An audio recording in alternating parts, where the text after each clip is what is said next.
And once more, quickly, say walk out. I'm John Riley and I'm a riding coach here at Pegasus. And your voice. Go. Good girl. Here we teach classical dressage to within the best capability of each of our riders. Yeah, some of our riders are living with a disability of one form or another. Whoa, Emmy, you show me. What? Yes, good girl, good girl.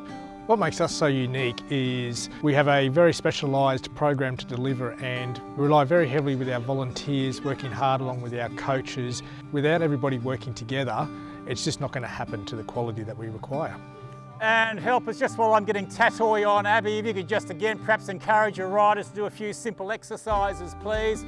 Class helpers, yeah, we always need them and always need more. Each rider may have 2 sidewalkers. You've got 5 riders then, 5 horses, 15 volunteers on hand, all who need a level of supervision, support, coaching, mentoring right throughout the class. A lot of our volunteers come through word of mouth from family and friends that are already here. We also do some local targeted marketing, be that through radio or newspaper print, and we find those are really great ways to get out there into the community. Nice, that's a nice pace change, Sharon and Ava.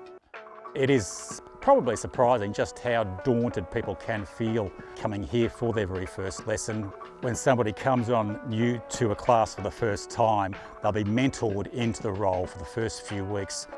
It's just giving them that extra bit of comfort to build their confidence before they are fully taking charge of a rider or a horse in class.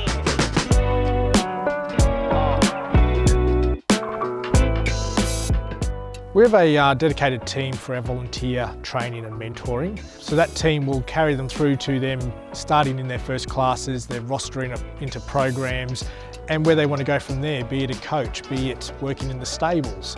There are so many other roles here. It could be administration work, and it's important that we identify that and help them learn and train in the roles that they want to grow in.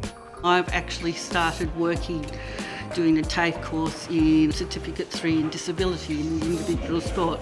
I started that at the start of this year, so it's sort of, in that way, it sort of inspired me to do that too. There's been some wonderful stories here with our volunteers over the years. Many of our coaches especially have come up through from just coming on board as a volunteer in a program or in a class and just really enjoying what they do. For them to commit to that means we need to commit to them. In terms of helping your rider with the obstacles, if leaders can please just park as close to each obstacle as they can to allow their rider the opportunity to reach the barrel. Before each class we have a specific briefing session where I'll describe what activities we're going to undertake that day, what level of support our riders may or may not require for that day, what particular safety issues I think we need to be aware of, and of course written up on the board which rider, which horse, which leader, which sidewalker. If they're leaning right hand or elbow against their hip, just so they're not disbalancing the saddle. Briefing helps, yeah. So we've got to get a bit of an idea about what the class is going to include, and then we can also then ask questions depending on which rider we've got for the day. Ava is a reasonably independent rider. She does ride off lead. Okay. Because she's on a new horse today, we won't go off lead. Okay. But expect her to be able to use her reins reasonably effectively, steering left and right. So give her as much freedom as you can. I want to see a whirl, Lily. I want to see whirl when we get to the barrel.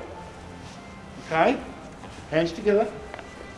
We try and keep our riding teams the same. Before entering into a program, we do carefully assess our rider, what their requirements are, so who will be best suited to them horse-wise, who may be best suited to them volunteer-wise. Oh, you got a pink ring? Yep, and Ava's got a pink helmet. Yep. Everything's pink today. What do we do? Pink helmet. Yeah. What are we going to do? Go! Go! Good girl.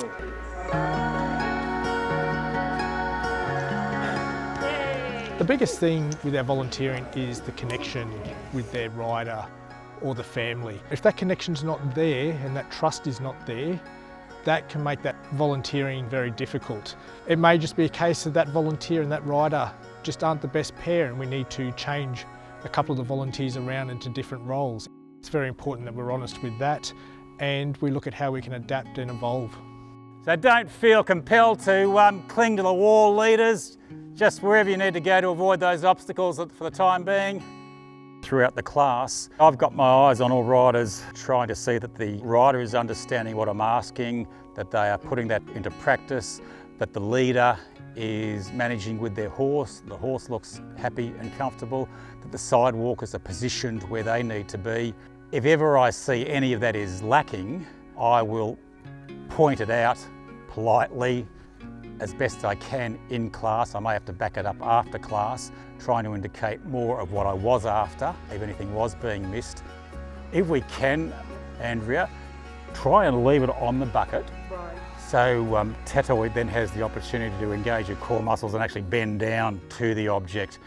What makes John so good with our volunteers is he loves to improve their engagement, improve their skills, and help them grow as a person and also to grow within the classes that we deliver to our participants. It's important to me that the volunteers get as much out of the class as the riders do.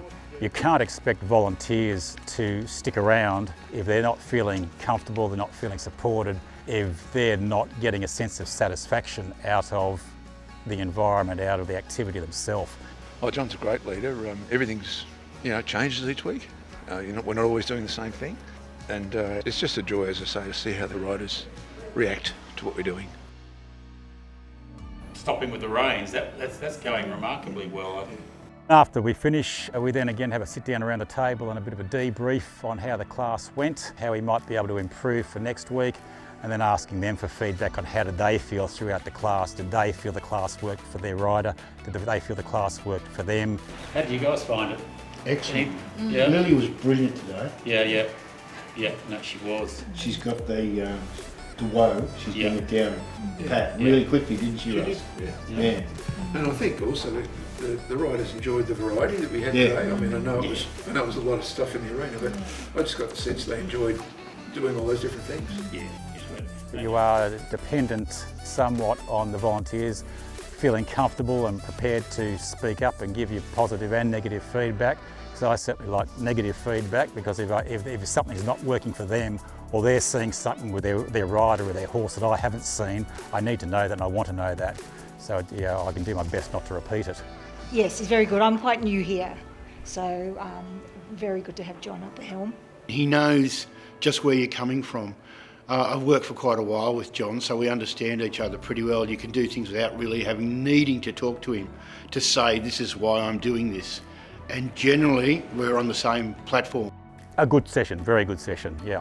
They're obviously taking on board what we're asking in the pre-class briefing, that they're certainly keen to take on board and do take on board any guidance and additional mentoring that they're given during the class, and that they are very keen to have their skills fine-tuned as we go along through each class, from class to class. Good, brains, Lily. Excellent work.